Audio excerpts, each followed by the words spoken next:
एक मामूली सी बात है जो समझने की है।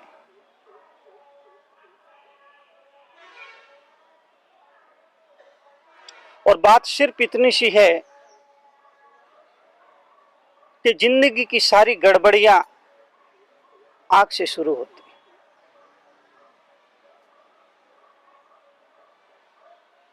जीवन में जो भी गड़बड़ियां होती है,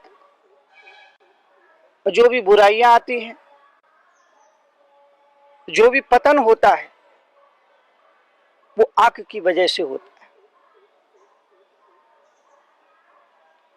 इसलिए हमारे ऋषियों ने, मुनियों ने, आचार्यों ने, विचारकों ने, चिंतकों ने, प्रज्ञा पुरुषों ने, अवतार पुरुषों ने, तीर्थंकर पुरुषों ने, महापुरुषों ने कहा कि आंख का संयम संभालो।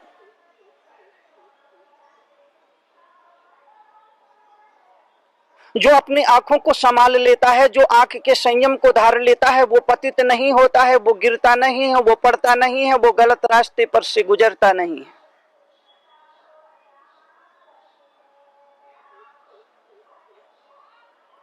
जिंदगी में सारी गड़बड़ियां, जिंदगी में सारी गड़बड़ियां, जिंदगी में सारी गड़बड़ियां, जिंदगी में सारी गड़बड़ियां, जिंदगी में सारी गड़बड़ियां आदमी की आंख की वजह से होती है। ये आंख बड़ी नालायक है।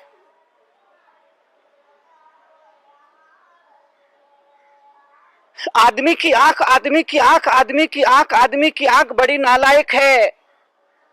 ये आंख लड़ जाए तो दुख देती है, आंख भिड़ जाए तो दुख देती है, आंख आ जाए तो दुख देती है, और आंख चली जाए तो दुख देती है। मुनि तरुण सागर अगर आंख को नालायक कह रहे हैं तो उसके पीछे वजह है, उसके पीछे कारण है, उसका रीजन है, उसके पीछे उद्देश्य, उसके पीछे एक संकेत है। नालायक इसलिए कह रहा हूं, आंख को नालायक इसलिए कह रहा हूं कि जिंदगी में जितनी गड़बड़ियां शुरू होती है वो आंख की वजह से होती है। ये आंख आ जाए तो दुख देती है, ये आंख चली जाए तो दुख देती है, ये आंख लड़ जाए तो दुख देती है, ये आंख भिड़ जाए तो दुख देती है। जिंदगी की सारी गड़बड़ियां इसी आंख से शुरू होती। अधिकतर गड़बड़ियां जीवन में, जीवन की अधिकतर गड़बड़ियां इसी आंख से शुरू होती है, इसी आंख से शुरू होती है। और इसीलिए याद रखना, डंडा भले पीठ पर पड़े पर आंसू तो आंख को ही बहाना पड़ते। डंडा भले ही पीठ पर पड़े, थप्पड़ भले ही गाल पर पड़े, लेकिन आंसू, लेकिन आंसू, लेकिन आंसू, लेकिन आंसू, लेकिन आंसू, लेकिन आंसू आंख को ही बहाना पड़ते हैं। क्योंकि हर पाप के पीछे ये आंख का कारण होती है। हर गलत के मूल में, हर पाप के मूल में कहीं ना कहीं आंख का पहला चरण होता है। इसलिए पीठ पर डंडे पड़ने के बावजूद भी पीठ को आंसू नहीं बहाना पड़ते हैं, आंसू आंख को ही बहाना पड़ते हैं।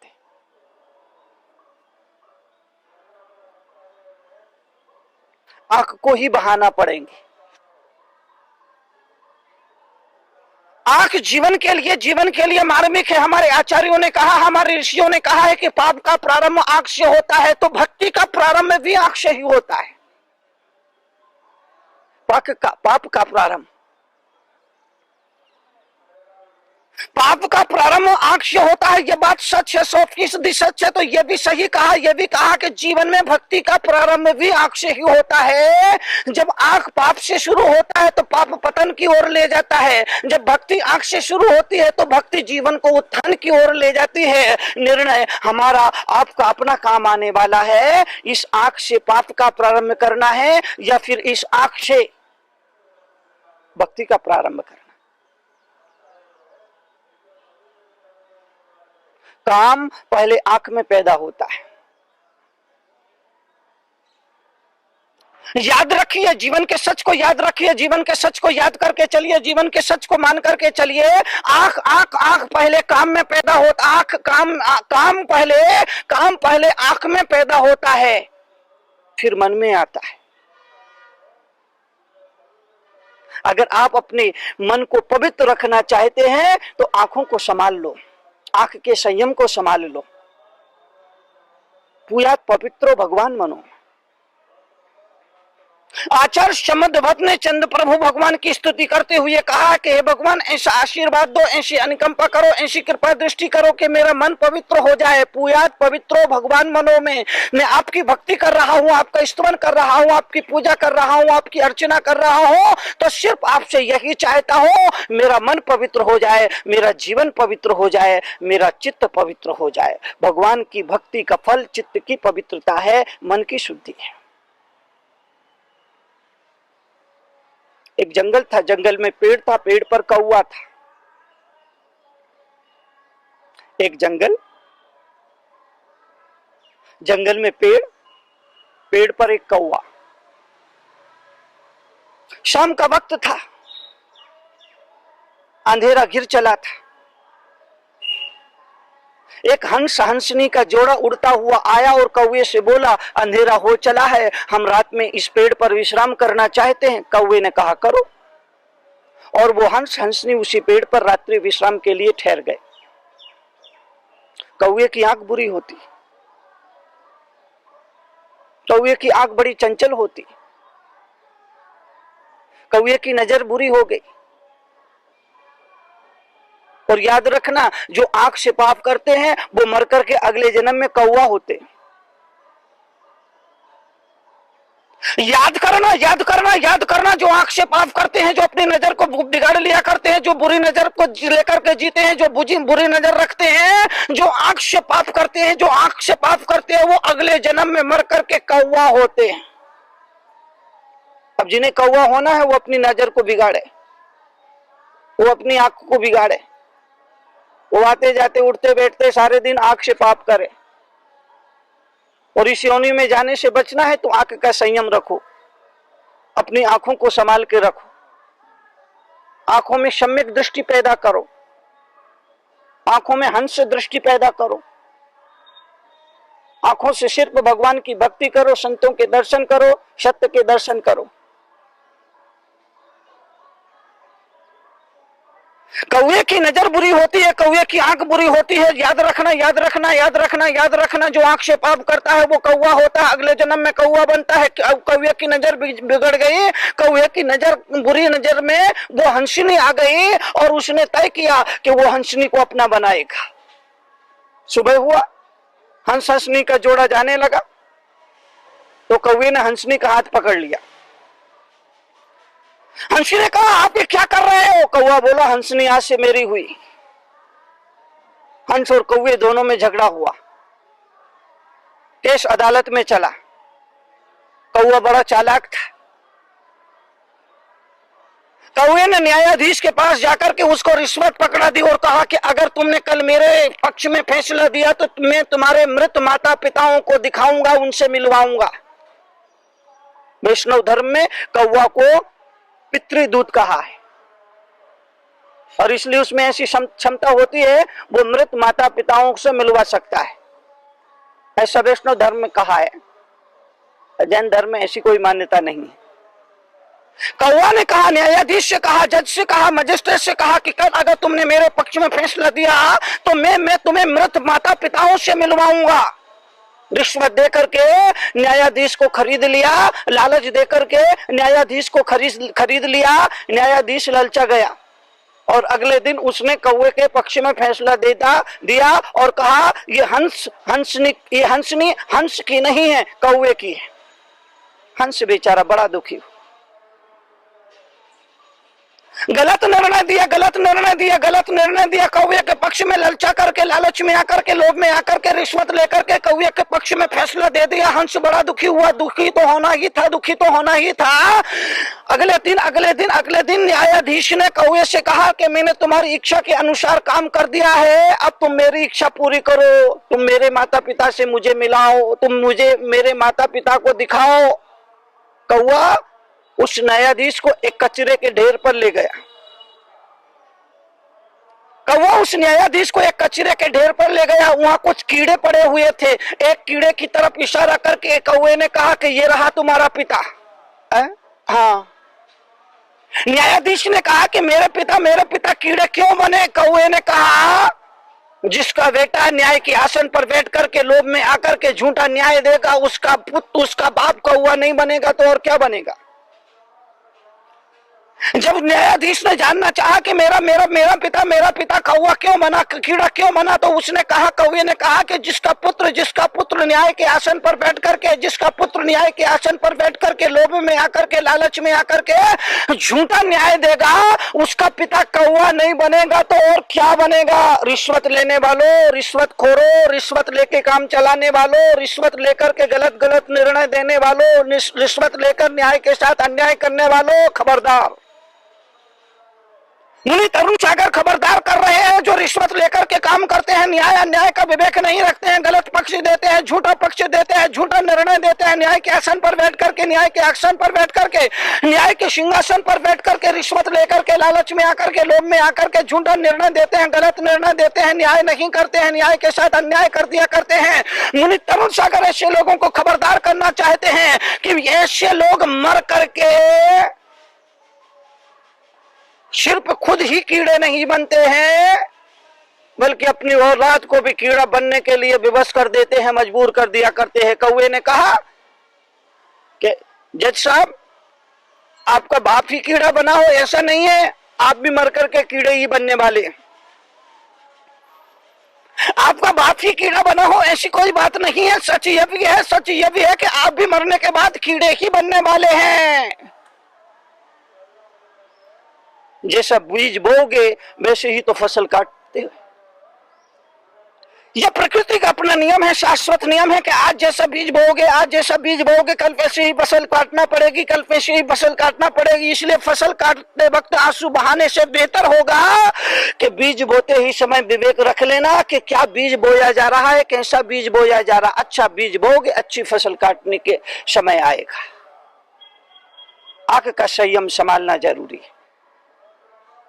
तीर्थंकर परमात्मा महावीर ने कहा है कि वाणी का संयम जरूरी है, आंख का संयम जरूरी है, कान का संयम जरूरी है, मन का संयम जरूरी है, हाथ पैर का संयम जरूरी है।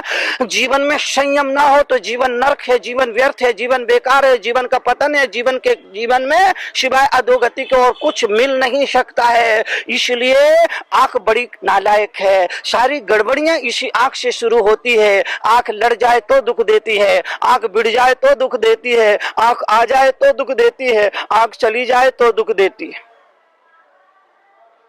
काम पहले आंख में आता है।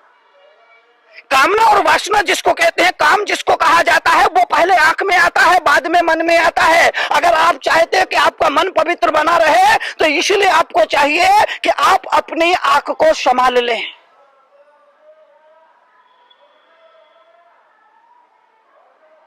और काम जब आंख में आता है तो पहले आंख बिगड़ती है। आंख बिगड़ेगी तो बाद में मन बिगड़ेगा, मन बिगड़ गया तो बाद में वाणी भी बिगड़ जाएगी, वाणी बिगड़ी तो फिर व्यवहार बिगड़ता है। क्रम देखिए, पतन के रास्ते देखिए, पतन की सीढ़ियां किस तरह से पैदा होती है, किस तरह से पतन की सीढ़ियों से उतर करके ये जीव मनुष्य से नरक की यात्रा पर चला जाता है, देव से नरक की यात्रा पर चला जाता है, इंसान से दानव तक की यात्रा पर चला जाता है। देखिए पतन का रास्ता कैसे होता है, पतन का रास्ता कैसा होता है। आंख बिगड़ती है तो मन बिगड़ता है, मन बिगड़ता है तो वाणी बिगड़ती है, वाणी बिगड़ती है तो व्यवहार बिगड़ता है, व्यवहार बिगड़ता है तो पूरा जीवन ही बिगड़ जाता है। आंख क्या बिगड़ी, पूरा जीवन बिगड़ गया। आंख क्या बिगड़ी, पूरा जीवन बिगड़ गया। रावण ने सीता को देखा। एक बड़ी चर्चित कहानी है, रामायण की बड़ी प्रसिद्ध कहानी है, दुनिया भर में प्रसिद्ध कहानी है कि सीता को रावण ने देखा। सीता पर रावण की नजर पड़ी, रावण की नजर बिगड़ गई। रावण की आंख बिगड़ी तो रावण का मन बिगड़ गया, रावण का मन बिगड़ा तो रावण की वाणी बिगड़ गई, रावण की वाणी बिगड़ी तो रावण का व्यवहार बिगड़ गया, रावण का व्यवहार बिगड़ा तो रावण का जीवन बिगड़ गया। और ना सिर्फ रावण का जीवन बिगड़ा बल्कि रावण का नाम भी बिगड़ गया। हजारों साल गुजर जाने के बावजूद भी आज भी कोई बाप अपने औलाद का नाम रावण नहीं रखता। हजारों साल गुजर जाने के बाद, हजारों साल गुजर जाने के बाद आज भी कोई बाप अपनी औलाद का नाम, अपने बेटे का नाम, अपने पुत्र का नाम, अपने संतान का नाम रावण नहीं रखता है। पिछले 20 साल से हिंदुस्तान की यात्रा पर हूं, पिछले 20 साल से भारत की यात्रा पर विचरण कर रहा हूं। कई राज्यों में गया हूं, दिल्ली से लेकर के उत्तर प्रदेश, उत्तर प्रदेश से हरियाणा, हरियाणा से राजस्थान, राजस्थान से मध्य प्रदेश, मध्य प्रदेश से गुजरात, गुजरात से महाराष्ट्र, महाराष्ट्र से अब कर्नाटक। कई राज्यों की पदयात्रा की, हजारों लाखों लोगों से मुलाकात की, लेकिन आज तक मुझे ऐसा कोई आदमी नहीं मिला जिसका नाम हो रावण। रावण की आग बिगड़ी तो रावण की वाणी बिगड़ गई, रावण की वाणी बिगड़ी तो रावण का व्यवहार बिगड़ गया, रावण का व्यवहार बिगड़ा तो रावण का जीवन बिगड़ गया, जीवन बिगड़ा तो नाम बिगड़ गया, नाम क्या, रावण का पूरा खानदान बिगड़ गया। ना सिर्फ रावण का नाम कोई बाप अपने बच्चे का रखता है, बल्कि रावण के परिवार के किसी भी सदस्य का, रावण के खानदान के किसी भी सदस्य का कोई बाप अपनी औलाद का नाम नहीं रखता है। ना कोई कुंभकर्ण नाम रखता है, ना कोई विभीषण नाम रखता है, ना कोई रावण नाम रखता है। पूरे खानदान के नाम में से कोई भी बाप अपने औलाद का नाम रावण नहीं रखता है। पूरा नाम, जीवन बिगड़ा, पूरा खानदान बिगड़ा, रावण का नाम भी बिगड़ा। इस आंख की वजह से, इस आंख की वजह से। इसलिए आंखों को संभालो। ये आंखें मिली है भगवान का दर्शन करने के लिए, सत्य का दर्शन करने के लिए। सत्य के सौंदर्य को देखना बुरा नहीं है, लेकिन दुनिया के सौंदर्य को देखना बुरा नहीं है, लेकिन उस सौंदर्य के साथ सत्यम शिवम सुंदरम, सत्य भी जुड़ना चाहिए और शिव भी जुड़ना चाहिए, और सौंदर्य बुरा नहीं होता। सत्यम शिवम सुंदरम के गुणगान गाने वाला ये मुल्क है, सत्यम शिवम सुंदरम की उपासना करने वाला ये मुल्क है, सत्यम शिवम सुंदरम की उपासना करने वाला ये मुल्क है। सुंदरता हमारे यहाँ पूजा जाती है, सौंदर्य की हमारे यहाँ पर पूजा होती है, लेकिन अकेले सुंदरता से काम नहीं चलेगा, अकेला सौंदर्य काम नहीं आता है। सौंदर्य वो पूज्य होता है जिस सौंदर्य के साथ में सत्य भी होता है और शिव भी होता है। सत्यम शिवम सुंदरम, वो सुंदरता, वो सौंदर्य पूजा के काबिल है, आराधना के काबिल है, उपासना का काबिल है, जिस सौंदर्य के साथ सत्य भी हो और शिव भी हो। अब सत्य गायब हो गया, शिव भी गायब हो गया, केवल सुंदरता रह गई। ओल्ड से ओल्ड आदमी को भी लेटेस्ट से लेटेस्ट फैशन चाहिए।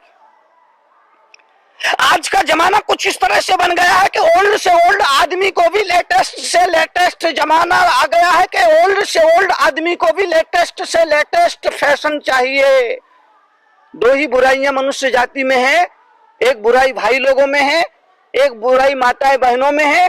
भाई लोग व्यसनों की बुराई से ग्रसित है, माताएं बहनें फैशन की बुराई से ग्रसित है। फैशन और व्यसन मनुष्य जाति में मुनि तरुण सागर जैसे लोगों को लगता है, मुनि तरुण सागर जैसे लोगों को लगता है कि दो ही बुराइयां हैं, एक तो फैशन की बुराई है, एक व्यसन की बुराई है। एक से मनुष्य जाति में पुरुष लोग ग्रसित है, एक से महिलाएं ग्रसित है। ये दोनों की वजह से जीवन में बर्बादियां हो रही है।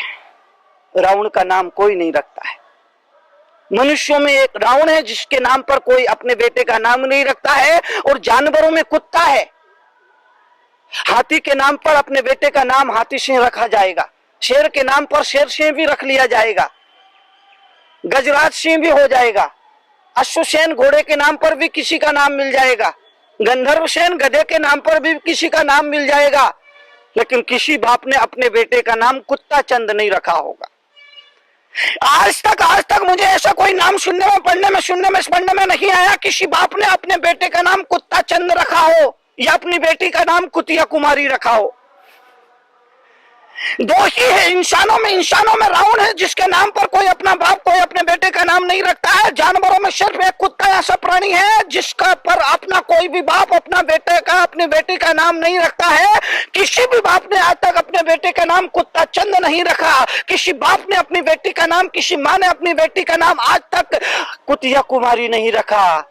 रावण के नाम पर कोई नाम नहीं रखा जाता है, कुत्ते के नाम पर कोई नाम नहीं रखा जाता है, क्योंकि कुत्ते में एक बुराई होती है, अपने ही जाति भाई को देखकर गुर्राता है, उससे नफरत करता है, उससे घृणा करता है, उसे देख करके भौंकता है। अपने ही भाई से नफरत करोगे, दुनिया उसे नकार देगी, दुनिया आपको ठुकरा देगी, आपका नाम भी बदनाम हो जाएगा, आपका जीवन भी बदनाम हो जाएगा। एक बार फिर याद दिला दूं कि काम पहले आंख में आता है, आंख बिगड़ती बिगड़ती है तो मन बिगड़ जाता है, मन बिगड़ता है तो वाणी बिगड़ जाती है, वाणी बिगड़ती है तो व्यवहार बिगड़ जाता है, व्यवहार बिगड़ जाता है तो जीवन बिगड़ जाता है, और जीवन बिगड़ गया तो पूरा नाम भी बिगड़ जाता है, पूरा खानदान भी बिगड़ जाता है। आंख बड़ी नालायक है, इसलिए आंख को संभालना है तो जीवन में आंख का संयम पालो, अपनी दृष्टि को सम्यक दृष्टि बनाओ, ऐसी दृष्टि जो जहर में से भी अमृत खोज लेती है, जो दुख में से भी सुख खोज लेती है, जो नरक में से भी स्वर्ग खोज लेती है, ऐसी दृष्टि को ही भगवान महावीर ने सम्यक दृष्टि कहा है। और जो सम्यक दृष्टि होता है वही सम्यक दर्शन, सम्यक ज्ञान, सम्यक चरित्र की आराधना करता है, वही मोक्ष का अधिकारी है, वही स्वर्ग का अधिकारी है।